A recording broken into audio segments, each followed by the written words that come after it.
نبی پاک صلی اللہ علیہ وسلم کا ارادہ نہیں تھا جنگ کا، حضور جنگ کے لیے نہیں نکلے تھے۔ قریش اس طرح کرتے تھے کہ مسلمانوں کے قافلے لوٹ لیتے تھے، لوٹ مار کرتے کرتے مدینے کی سرحد تک وہ آ جایا کرتے تھے۔ ایک قافلہ ابو سفیان لے کے جا رہے تھے تجارت کے لیے، تو اس میں سارے کافروں کا مال شامل تھا۔ ایک قافلہ جایا کرتا تھا، سارے اپنا اپنا مال شامل کر دیتے تھے۔ تو جو کہ یہ مسلمانوں کو ستاتے تھے، تو آج حضور علیہ السلام نے ارادہ کرم کیا کہ ان کے قافلے کو ہم نے بھی روکنا ہے، تاکہ ان کو اس بات کا احساس ہو کہ اس طرح نہیں کرنا چاہیے۔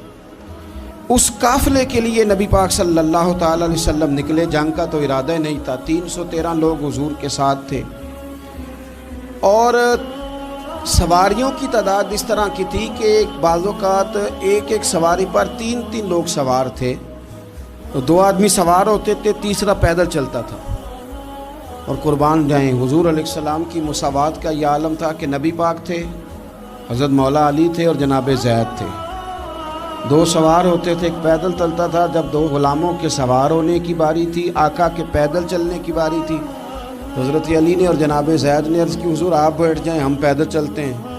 حضور فرمانے لگے نہ تمہارے اندر طاقت زیادہ ہے اور نہ تمہیں ثواب کی ضرورت زیادہ ہے، مجھے اللہ نے طاقت بھی زیادہ دی ہے اور میں ثواب سے بھی مستغنی نہیں ہوں، لہذا تم اگر پیدل چل سکتے ہو تو میں بھی پیدل چلوں گا میں بھی پیدل۔ یہ چیز مساوات پیدا کرتی۔ حضور اس طرح جا رہے تھے۔ ابو سفیان بڑے تیز آدمی تھے، جب پتہ چلا نا کہ مسلمان حملے کے ارادے سے آ رہے ہیں، تو ایک بندہ جلدی سے دوڑایا، مکے جا کے بتاؤ تم سب کا مال میرے پاس ہے۔ تو مسلمانوں نے حملہ کر دیا۔ خود اس طرح کیا کہ جس رستے سے وہ جا رہے تھے وہ رستہ بدل کے رستہ کوئی اور اختیار کر لیا۔ قافلہ بھی بچ کے نکل گیا۔ اہل عرب کا طریقہ تھا ایمرجنسی اعلان کرنے کا، ہمارے ہاں بھی طریقہ ہے بریکنگ نیوز، ہے نا جی، چور آ گیا، پھر وہ کئی دفعہ صحیح بھی آتا ہے تو لوگ یقین نہیں کرتے۔ ہر شے کی تو بریکنگ نیوز ہے، اور کھولیں تو بیچ میں سے کچھ بھی نہیں نکلتا، نیری نیوز بھی نہیں نکلتی، بریکنگ کیا نکلنی ہوتی۔ اس لیے میں کہتا ہوں کہ میڈیا کی ہر بات کو تسلیم نہ کر لیا کریں، سوشل میڈیا پہ چلنے والی ہر خبر کو نہ مان لیا کریں۔ یہاں تو اتنا عجیب حال ہے، ہمارے ایک بزرگ عالم دین ہے، بیچارے پچھلے دنوں وضاحت دے رہے تھے، خود بیٹھ کے کہہ رہے تھے میں زندہ ہوں بھائی، کسی نے میڈیا پہ خبر دے دی کہ میں فوت ہو گیا ہوں۔ وہ کہہ رہے تھے مہربانی کرو مجھے سونے دو، سارا دن ٹیلی فون آتے ہیں اور لوگ مجھے ہی فون کر کے میری ہی تعزیت کا پوچھنے لگ جاتے ہیں۔ تو اس طرح نہ کریں، کیا صرف تھوڑا سا میڈیا چلانے کے لیے جھوٹ بولا جائے گا؟ بہرحال انہوں نے جو بندہ بھیجا تو بریکنگ نیوز کا وہاں بھی ایک طریقہ تھا۔ اونٹ کے کان ناک کاٹ دیتے تھے، اپنے کپڑے پھاڑ لیتے تھے۔ اب اونٹ بڑے زور سے چلاتا تھا، جب اس کا ناک کٹ جاتا تھا، اونٹ چلاتا تو لوگ گھروں سے نکل آتے۔ اب وہ جو بندہ ابو سفیان نے بھیجا تھا، اس نے جا کے اپنے اونٹ کے ناک کان کاٹ دیے۔ لوگ دوڑے، باہر نکلے، پوچھا کیا ہوا، تو اس نے کہا نکلو تمہارا تو مال سارا لوٹنے لگے مسلمان۔ وہ ابو سفیان بچ کے نکل گئے تھے، انہوں نے پیغام بھی دیا کہ میں بچ کے آ گیا ہوں، اب آنے کی ضرورت نہیں۔ لیکن انسان کو جو چیز سب سے زیادہ پستی میں لے جاتی ہے وہ اس کا تکبر ہوتا ہے۔ تو مینوں جاندا ہی نہیں، تجھے میرا پتہ ہی نہیں، کہ لے ڈوبتی ہے چیز لوگوں۔ انہیں بھی لے ڈوبی، انہوں نے کہا جی اب نہیں واپس جانا، اب چلو۔ 1000 کا لشکر، گانے بجانے والی عورتیں ساتھ، شراب کے مٹکے ساتھ، 10 اونٹ روز ذبح ہو رہے ہیں، سردار دعوتیں پکا رہے ہیں، گوشت بھونا جا رہا ہے۔ بدر میں پہنچ گئے، مسلمان بھی 313 پہنچ گئے۔ یہ ساری رات شرابیں پیتے، وہ ساری رات سجدے کرتے، یہ ناچ گانے سرور کی محفلیں سجتی اور وہ رسول پاک کی تقریر سنتے، حضور کے خطبات سے فیض یاب ہوتے۔ عمیر بن وہب کو بھیجا ابو جہل نے، کہا پتہ کر کے آؤ بندے کتنے۔ اس نے جا کے کہا کہ 312 313 310 اتنے۔ کہنے لگا جنگ کیا کرنی ہے، ان کو سویرے اونٹوں کی پشتوں پہ باندھ کے لے جائیں گے، مکے جا کے دیکھیں گے کیا کرنا ہے۔ یہ تکبر ہے نا۔ تو عمیر بن وہب کہنے لگا ہیں 312 ہیں 313، میرے اندازے میں 310، لیکن ایک کا بھی واپس جانے کا ارادہ کوئی نہیں۔ میں نے جس کو بھی دیکھا ہے شہادت کی دعا مانگتے دیکھا ہے، ارادہ بڑا پکا لے کے آئے، شہادت ہے مطلوب و مقصود مومن، نہ مال غنیمت نہ کشور کشائی۔ نبی پاک صلی اللہ علیہ وسلم نے جب دیکھا نا کہ وہ تو جنگ کے لیے آن پہنچے ہیں اور ارادہ تو قافلے کا تھا، تو حضور نے صحابہ سے مشورہ کیا. نبی پاک علیہ الصلوۃ والسلام نے ہمیں بتایا ہے کہ چیزیں مسلط نہ کرو. ہم نہ اپنا مسلط کرتے ہیں، یعنی تراویح پڑھنے والا بندہ دوسروں کو بڑا گھورتا ہے کہ تو کیوں نہیں پڑھتا، بھئی تو پڑھ رہا ہے نا تو اللہ سے دعا کر یہ بھی پڑھے، لیکن اپنا مسلط نہ کر، دعوت دے، تبلیغ کر. نفل پڑھنے والا سب کو گناہ گار ہی سمجھنے لگ جاتا ہے.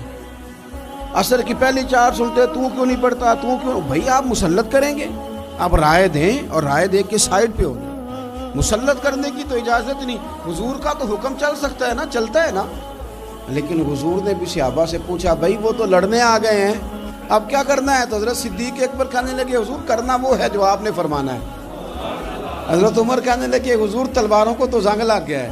اور جناب علی شیر خدا مرتضیٰ مشکل کشا غل عطا مولا کائنات فرمانے لگے حضور علی اور تلوار یہ تو رشتہ ہی بڑا پرانا ہے، تیاری کریں. حضور کا خیال تھا کہ انصار بھی تو بولے نا، یہ تو سب مہاجرین بول رہے ہیں. انصار کو جب سمجھ آئی نا کہ اشارہ ہماری طرف ہے تو حضرت سعد بن عبادہ اٹھے، کہنے لگے حضور آپ کا اشارہ ہماری جانب ہے؟ فرمایا ہاں. کہا یا رسول اللہ صلی اللہ علیہ وسلم خشکی پہ بھی لڑیں گے اور دریا میں بھی لڑیں گے. حضور انسانوں سے بھی لڑیں گے اور آپ حکم دیں گے تو جنوں سے بھی لڑیں گے. وہ بیٹھے تو حضرت مقداد اٹھے اور کمال کر دی، کہنے لگے یا رسول اللہ آپ ہم سے ارادہ پوچھ رہے ہیں؟ ہم کوئی حضرت موسیٰ کی قوم ہے جو اپنے نبی سے کہہ دیں گے آپ لڑیں اور آپ کا خدا لڑے؟ سونیا ہم آپ کے ساتھ لڑیں گے اور آپ کے قدموں پہ جانیں بھی قربان کریں گے. نبی کا حکم ہو تو کود جائیں ہم سمندر میں اور جہاں کو محو کر دیں نعرہ اللہ اکبر میں. نہتے 313 بشر شوق شہادت میں نکل آئے تھے میدان میں محمد کی قیادت میں. نہ تیغ و تیر پہ تکیہ، نہ خنجر پہ، نہ بھالے پر، بھروسہ ہے تو ایک سادی سی کالی کملی والے پر. نبی پاک صلی اللہ تعالیٰ علیہ وسلم نے جذبات سنے تو فرمایا چلو نہ چلیں پر چھوٹے چھوٹے بچے واپس کر دو. ایک چھوٹے بچے تھے عمیر بن ابی وقاص، حضرت سعد بن ابی وقاص کے بھائی، زمین پہ لیٹ کے رونے لگے سونیا میں نے بھی جانا ہے. کمپیوٹر کے لیے نہیں رو رہے، موبائل کے لیے نہیں رو رہے، نئی سائیکل کے لیے نہیں، شہادت کے لیے. حضور میں لڑوں گا اب مجھے لے کے تو چلیں. یا رسول اللہ میں طاقتور نکلوں گا، لے کے تو چلیں. ان کے آنسو دیکھ کے حضور نے فرمایا لے چلو نا ساتھ. فطرت مسکرا رہی تھی. حضرت سعد بن عبادہ ایک دوسرے سے کہہ رہے تھے ہم سے لڑنے آیا ہے ابو جہل، جس قوم کے بچوں کی شجاعت کا یہ عالم ہے اس قوم میں علی کا کیا حال ہوگا اور امیر حمزہ کا کیا عالم ہوگا. یہ ہمارے ساتھ مقابلہ کریں گے یہ لوگ. اور چھوٹے اتنے تھے حضرت عمیر کے تلوار اپنے ہاتھوں سے اپنے گلے میں نہیں لٹکا سکتے تھے، وہ بڑے بھائی نے لٹکائی. میدان میں نکلے، حضور علیہ الصلوۃ والسلام نے تقریر کی، فرمایا تمہیں پتہ ہے تم کس جنت کی جانب جا رہے ہو؟ وہ جنت ہے جس کی چوڑائی زمین آسمان کے برابر ہے. حضرت عمیر بن حمام انصاری ایک صحابی تھے. جب کریم نے فرمایا نا جنت کی چوڑائی، کسی چیز کی لمبائی زیادہ ہوتی ہے چوڑائی کم ہوتی ہے، جب فرمایا نا کہ چوڑائی زمین آسمان کے برابر ہے تو حضرت عمیر بولے، کہنے لگے واہ واہ واہ واہ واہ. کھجوریں کھا رہے تھے، حضور نے فرمایا تو بڑی واہ واہ کر رہا ہے، کہ سونیا اتنی جنت پیاری ہے تو ہم دور کیوں ہیں، یہ دینا ذرا تلوار. جلدی سے میدان میں نکلے، اللہ نے انہیں شہادت عطا فرمائی. رات ساری وہ مست رہے شراب کے نشے میں اور حضور ساری رات مصلی پہ رہے، ساری رات دعائیں مانگی. پتہ کیا کہا؟ اے اللہ یہ میری کل کمائی تھی 313 جو میں لے کے آ گیا ہوں، اگر یہ ہلاک ہو گئے تو قیامت تک کون تیری عبادت کرے گا، ان کی مدد فرما. اور ایک رات پہلے صفیں بھی سیدھی کرائیں، بلکہ صفیں سیدھی کراتے حضرت سواد کے پیٹ پہ چھڑی لگ گئی تو انہوں نے کہا حضور بدلا دیں. حضور نے کپڑا ہٹایا تو انہوں نے وجود چومنا شروع کر دیا. حضور نے ہمیں سبق دیا کہ صفیں بھی سیدھی کرانی ہے اور دعائیں بھی کرانی ہیں. صف بھی سیدھی ہو، مصلی بھی آباد، دونوں کام کرنے. اور پھر توکل ہو، پھر تمہارا دل جمے کہ انشاءاللہ فتح اللہ مسلمانوں کو دے گا، رونے نہ رویا کرو، معیشت کے، معاشرت کے، غریبی کے، تنگ دستی کے، فقیری کے رونے نہ رو، اللہ کی مدد کو آواز دو۔ ہم نے وہ لوگ بھی دیکھے ہیں بیچارے جو نہ اسلامی معیشت پہ بات کرتے ہیں، نہ معاشرت پہ، نہ اخلاقیات پہ، اور جب بھی بات کریں گے کہیں گے حضور کو تو علم ہی کوئی نہیں تھا، قاری کچھ نہیں سکتے، مجبور محض تھے معاذ اللہ، یہ تقریریں کریں گے۔ یہ مسلم شریف کی حدیث ہے، کوئی اختلاف والی بات نہیں، پر بعض اوقات نا دل کو تکلیف ہوتی ہے کہ یار اس طرح کی باتیں کیوں کرتے ہو۔ یہ مسلم ہے۔ حضرت انس بن مالک فرماتے ہیں ایک رات پہلے حضور نے چھڑی پکڑی اور میدان بدر میں جا کے فرمایا، لکیر کھینچ کے فرمایا یہاں ابو جہل مرے گا، یہاں عتبہ مرے گا، یہاں شیبہ، یہاں ولید مرے گا۔ حضور نے لکیریں کھینچی، فرماتے ہیں باقی لوگ جنگ لڑ رہے تھے اور میں چپ کے لکیریں بھی دیکھ رہا تھا کہ حضور نے لگائی تھی۔ فرماتے ہیں اللہ کی عزت کی قسم کوئی کافر ایک انچ بھی ادھر ادھر نہیں ہوا، جہاں نبی پاک نے لکیر لگا دی تھی وہیں مرا ہے۔ یہ شان اللہ نے حضور کو دی ہے، حضور کے علم مبارک کا یہ کمال ہے۔ نہ اس طرح کی باتیں کریں جس سے امت تقسیم ہو۔ سویرے جنگ شروع ہوئی، صبح 3 کافر میدان میں نکلے، عتبہ، شیبہ اور ولید، 3 انصاری مسلمانوں کی جانب سے مقابلے میں نکلے، لیکن وہ تکبر جو ہوتا ہے نا وہ جان چھوڑتا نہیں۔ تو ولید کہنے لگا، عتبہ شیبہ کہنے لگے ہم نے نہیں ان سے لڑنا، یہ تو ہمارے پائے کے ہی نہیں، کوئی قریش میں سے بھیجو، قریش میں سے۔ آپ نے کون سا ناراض ہونا ہے، ویسے چودھریوں کے بچے، سیٹھوں کے بچے کچھ بھی نہیں کر پاتے، کیونکہ ساری زندگی لوگ چودھری صاحب کہہ کے دماغ ہی نہیں ٹھیک ہونے دیتے، وہ رہ جاتا ہے کام سے ہی۔ میرے حضرت صاحب فرمایا کرتے تھے، میرے استاد جی، کسی گھر میں علم چلا جائے تو کئی دفعہ نکل آتا ہے، لیکن کسی گھر میں پیری مریدی چلی جائے وہ نہیں نکلتی، کیونکہ پیر کا بیٹا جس طرح کا بھی ہو لوگ پیر مان ہی لیتے ہیں۔ اور اسی طرح کسی گھر میں چودراہٹ چلی جائے تو وہ بھی باہر نہیں آتی۔ بچوں کو لوگ چودھری کہہ دیتے ہیں، وہ اس بیچارے کا بھی دماغ خراب ہوتا ہے، کچھ کر ہی نہیں پاتا۔ یہ چودراہٹ ہر جگہ مصیبت کھڑی کرتی ہے، اللہ ماشاء اللہ۔ ولید کہنے لگا ہم نے نہیں لڑنا، یہ ہمارے پائے کے بندے پہ جو انصاریوں سے لڑے۔ تو فطرت مسکرا کے کہہ رہی تھی لگتا ہے تمہارا جلدی مرنے کا ارادہ ہے، ٹھیک ہے۔ پھر نبی کریم نے فرمایا ٹھیک ہو گیا، چلو۔ ابو عبیدہ بن جراح اٹھے، حضرت عبیدہ اٹھے، حضور نے فرمایا اب اللہ کا شہر امیر حمزہ اٹھے، حضرت امیر حمزہ اٹھے۔ تیسرے نمبر پہ حضور نے فرمایا یا علی کم، علی اٹھنا جار ذرا نکلنا میدان میں۔ دیواریں ہلتی رہتی ہیں اور در کانپ جاتا ہے، علی کا نام سن کے اب بھی خیبر کانپ جاتا ہے۔ حضرت علی شیر خدا رضی اللہ تعالیٰ، مولا کائنات اٹھے، حضرت امیر حمزہ اٹھے، حضرت عبیدہ اٹھے۔ عتبہ کے مقابلے میں گئے، حضرت امیر حمزہ قتل کیا اپنے دشمن کو۔ شیبہ کے مقابلے میں گئے حضرت عبیدہ، لیکن حضرت عبیدہ بوڑھے تھے، اس نے ان پہ حملہ کیا، ان کا پیر کاٹ دیا۔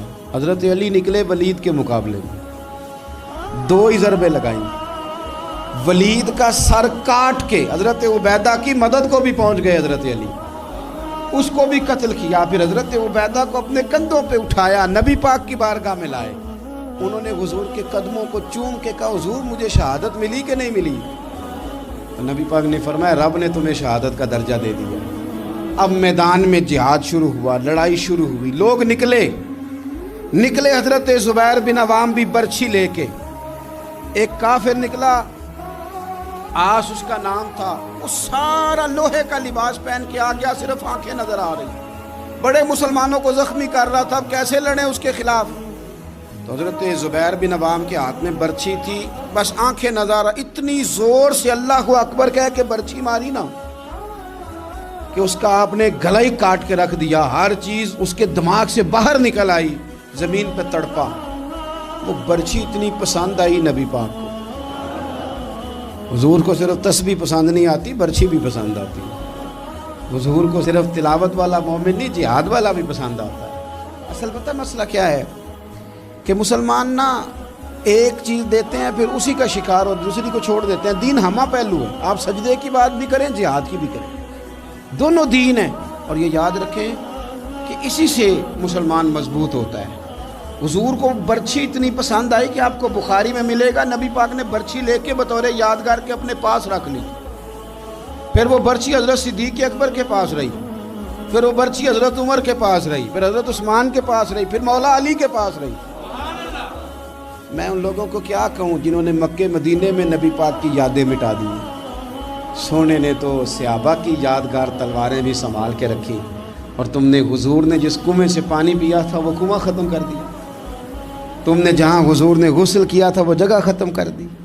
کیا بات کرتے ہو صاحب، وہ جگہیں تو ہمارے لیے چومنے کے لائق تھی اور آنے والی نسل کو وہاں عقیدت کے پھول برسانے تھے۔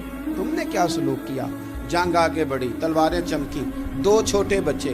او نوجوانوں، خدا را واپس لوٹو اپنے دین کی طرف۔ 2 چھوٹے بچے، اور یہ اس طرح کے لفظ ہیں، مجھے کیا لینے دو وہ دیسی تھے، مجھے کیا لینے دو پینڈو تھے۔ وہ 2 بچے آ کے حضرت عبد الرحمن ابن عوف سے پوچھتے ہیں، کہتے ہیں چاچا جی ابو جہل کدھر ہے؟ یہ لفظ ہیں حدیث میں، چاچا جی، چاچو کدھر ہے ابو جہل؟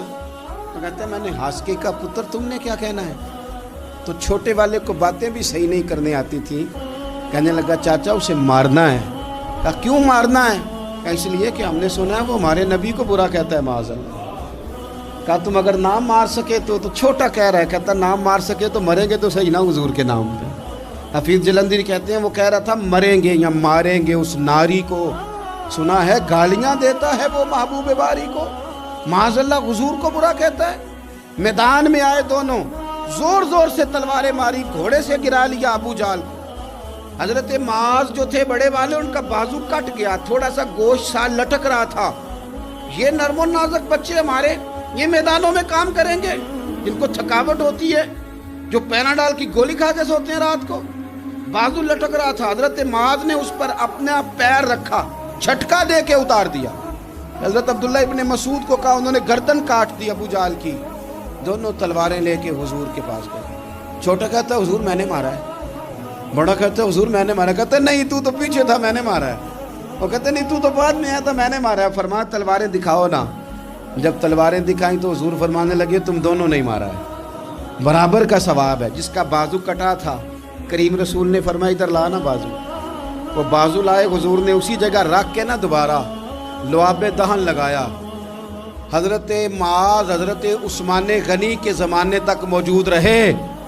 فرماتے ہیں کٹنے سے پہلے طاقت کم تھی، جب حضور نے جوڑا ہے تو طاقت پہلے سے زیادہ ہو گئی ہے، پہلے سے زیادہ ہو گئی ہے طاقت۔ کہتے ہیں کہ نبی پاک سید عالم صلی اللہ علیہ وسلم کی خدمت میں حضرت عکاش آئے، کہنے لگے سونیا میرے جذبات کنٹرول میں نہیں آ رہے، میں ان بے ایمانوں کے گلے کاٹوں گا، پر میرے پاس تلوار ہی کوئی نہیں، کوئی تلوار ہو تو ماروں نا۔ ایک درخت کی جڑ تھی، ٹہنی تھی، حضور نے یوں کر کے کھینچی، فرمایا یہ لینا تلوار۔ کہتے ہیں وہ حضور کے ہاتھوں میں ٹہنی تھی، میرے ہاتھوں میں آتی گئی اور تلوار بنتی گئی۔ پھر اس سے کافر کاٹے حضور کے معجزات۔ 5000 فرشتہ بھیجا اللہ نے جنگ بدر میں۔ کتنے؟ یہ میں نے بات اس لیے بیان کی ہے کہ اقبال نے ایک مشورہ دیا، کہتے ہیں تو فضائے بدر تو پیدا کر، فرشتے تیری نصرت کو اتر سکتے ہیں گردوں سے، کتار اندر کتار اب بھی۔ اقبال کیوں ایسا کہہ رہا ہے؟ تو اقبال کہتے ہیں اس لیے کہ آج بھی ہو اگر ابراہیم کا ایمان پیدا تو آگ کر سکتی ہے انداز گلستاں پیدا۔ 5000 فرشتہ آیا۔ مجھے تو لگتا ہے فرشتوں نے بھی دعا کی تھی کہ یا اللہ ہم تیرے نبی کی قیادت میں لڑنا چاہتے ہیں۔ فرشتے آئے، سپر پاور تھی روما، بڑی طاقتور سمجھتی تھی، ایران، روم، یہ کیسر و کسرا، بڑی طاقتیں تھیں۔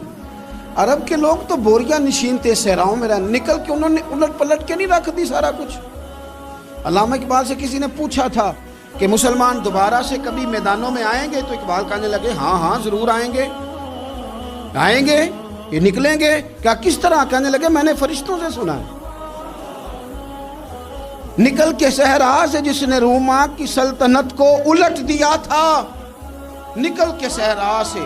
قدسی کہتے ہیں فرشتوں کو، اقبال کہتے ہیں رات وہ باتیں کر رہے تھے، میں نے سنا ہے کہ نکل کے صحرا سے جس نے روما کی سلطنت کو الٹ دیا تھا، سنا ہے میں نے یہ قدسیوں سے کہ وہ شیر پھر ہوشیار ہوگا، وہ جاگے گا، وہ بیدار ہوگا۔ یہ قدسیوں سے سنا ہے میں نے، وہ آئے گا میدانوں میں۔